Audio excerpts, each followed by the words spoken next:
So I am of the mindset that in order to create a winning organization, you have to win something. All right. Liverpool has done that. Check. In order to have a winning culture, you have to have a winning mentality. Another one, check. So Liverpool won 2-1 today. And there has been some kind of, how the naysayers are as it relates to performance, or they didn't look good. Ladies and gentlemen, we're going to talk about a few things, and we're going to talk about the main one, the biggest elephant in the room in Hugo Ekitike and his stupid red card. So subscribe, let's talk about it. So in order to be winning, to win, you have to win in essence. And I think one of the best things that Arne Slot is doing with this particular team and with this squad that he has been one established and two that is building from the ground up is to ensure that he maintains a winning culture. And in this game, we're going to talk about one single thing and I'm going to talk about it. And you can let me know in the comments if you agree or disagree. So for Arne Slot, it's all about repetition, it's all about adaptation, and it's also about availability. Now, availability is not only in terms of being a part of the squad, but how open and available are you to make changes in games. And one of the things that I spoke about in videos gone by is his way of adapting to each game. And now, once you are able to adapt, it makes it harder for the opposition to really adjust to what you're trying to do. And sometimes he doesn't even need to do much based on how he's playing. Off the pitch, he can make adjustments, and the manager that is not even playing against him is trying to adjust to how he's playing. So that is one of the best things about Arne Slot. And in this game, yes, we didn't play how we wanted to, but really, a fact, ladies and gentlemen, is that this team was just assembled together and trying to find out how each other plays. It was going to be fluid. It never was going to be as lovely football as we played against Everton and Atletico Madrid. It was none of that. This was players who have not played a single minute as yet, and a few players that stood out for me, particularly one who got injured, that played well, even though they have not played enough. So the few players that the most important thing, let's just get out of the way that Alexander Isak scored. First goal for Liverpool, first shot on goal in the match, should have scored, as he said.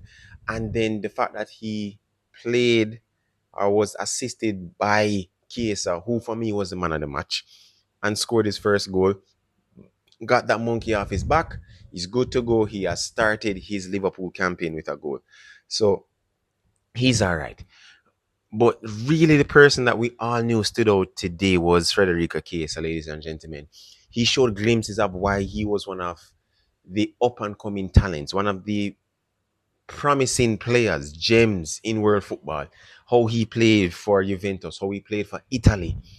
And you saw glimpses of that today, how he pressed, how he was tenacious, how he was trying his best to be as what's the word? Adaptational, if that's a word, but also to be like a pit bull, press well, be smart in the press, but also creating chances for others. And he created two big chances, and he got two assists. And the truth of the fact is that he did what he needed to do to ensure that Arne Slot shows that he one respects him and wants him to be a part of the squad, gives him more minutes to play. So yes, Chiesa wasn't a part of the Champions League squad, unfortunately, but he still shows that he is willing to go above and beyond for the team, and you can't ask for anything better than a player to go above and beyond, even if sometimes you're marginalized. And that's the unfortunate thing. So I thought he played absolutely great. He was excellent and really was the man of the match. And which brings me to my next person who unfortunately got injured in Giovanni Leone. And Gio, it's really unfortunate. I'm hoping somebody can let me know in the comments if it's hopefully it's not a knee issue. Um, but hard fall, but he got a hard fall, and then also I think he may have stuck his knee into the ground. So maybe, hopefully, it's nothing of a ACL or MCL problem. Praying, fingers crossed. But he was really good today. He was for an 18-year-old, and what is even more puzzling for me is that he's 18 years old. You don't even have men in their 20s, in their 30s, play as composed as him today.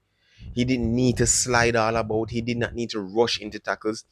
He just looked at his player, looked at the distance, judged the distance, adjusted, and then made the tackle. Or if he needed to probably just take some steps back and see what the opposition was going to do, he did that as well. And he was very dominant in the air. Aerial duels, he was above and beyond in that. But one of the things that I'm still looking for, and again, it's just his first game, and there'll be many more games to come, is how good is he when he's being pressed. So of course Southampton play with a 5-4-1 formation, and that's how they set up in the mid block, and they weren't pressing as intensely as other teams in the Premier League would. How is Geo with teams tenacious like a Bournemouth or an Arsenal or whoever that is going to press him? We didn't see much of that, but I thought he played excellently. I also thought that Rio in his first start officially for Liverpool, he played well. Couldn't ask for anything more, and we understand why he hasn't started. There's still things that he's learning, and he will develop as a 17-year-old.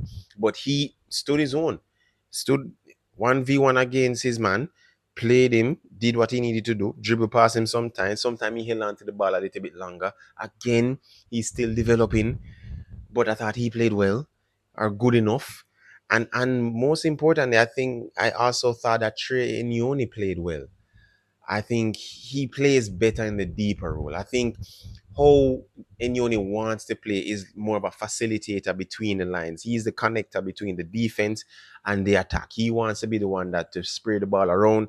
Each person gets it, play a key pass or through pass when necessary, and break the press or break a mid block. I thought he played well, and unfortunately Endo didn't. But we're going to talk about it. Most importantly, ladies and gentlemen, you're here because we want to talk about Hugo Ekitike.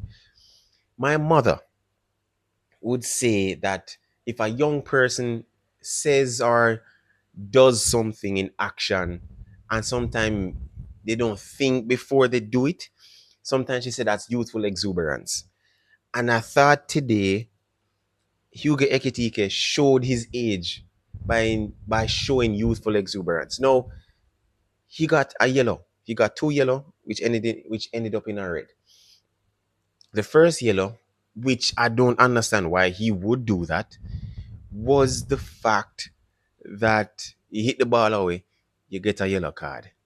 And the fact that you would think he would have that in the back of his head, like, I can't make any more stupid decisions. I can't make a sliding tackle. I can't, bump any person or just check somebody in case they tackle me or I tackle them. And he goes and scores in the 83rd or 84th minute. And he takes off his jersey just to remember and realize, oh my gosh, I forgot that I'm on a yellow. And of course, the referee automatically gives another yellow, a second yellow, which is a red, which is absolutely crazy. I don't think I've ever seen that in my life. I don't think in live matches I've ever seen that. And the fact that there's something a Liverpool player, it makes it even funnier. But it was really youthful exuberance. And anyone who wants to bash him, please don't. He already apologized on Instagram. He said that he was just excited to score in front of the cup, which he did. That's his first goal in front of the cup. And that probably was a selfish decision. Again, Ernest that addressed that in his press conference, saying that, if it was a case where he took on one, two, three players and then scored, it's understandable. But if it's just a pass, a nice assist from Chiesa, he really should be celebrating Chiesa for that assist. And it was just exuberance and probably he forgot. But I think I'm going to defend him in this case because it's talked about, and I'm going to put it right now on the floor. I think also it's competition, and which is healthy competition. He is competing for a starting position against one of the best strikers in the world, in Alexander Isak, a striker that Liverpool had bought for 125, 130 million pounds. And he comes into a situation that he now has to fight to start. No, again, nothing is wrong with that. The great teams have done that. The Manchester Cities, the Arsenals, the Manchester Uniteds, the Chelseas, the Barcelona, the Real Madrids. That's how you are able to reach an elite status in world football when you have competition like that. And the fact that he scored and then showed his jersey to the entire stadium, saying that, remember my name, I am him, is also good to remind them that it's just not about Alexander Isak. It's also about me. I'm in this for. I'm the one scoring the goals right now. And I thought, even though it was a stupid decision, very stupid, very childish, but I can understand his reasoning. A little bit selfish, which comes with being a striker, but it's really good. And you can let me know in the comments what you think. But no, he misses an opportunity, and I think probably puts Liverpool in a little bit of a small problem against one of the best defensive teams in the league in Crystal Palace as we head to Selhurst Park. And we would have needed him as to how he play, how he links up, how he gets into space, how he, again, very skillful, ball close to feet kind of player. But that won't be the case. And so he misses his match. But you guys can let me know in the comments what you think. Like, share, subscribe, comment, please. Thank you again for those who have subscribed. I really appreciate it. And you guys can let me know what you think. If this is the new version of Liverpool that we are looking to probably form a dynasty. Is it a dynasty already? Well, let me know what you think. Until next time, guys. Peace.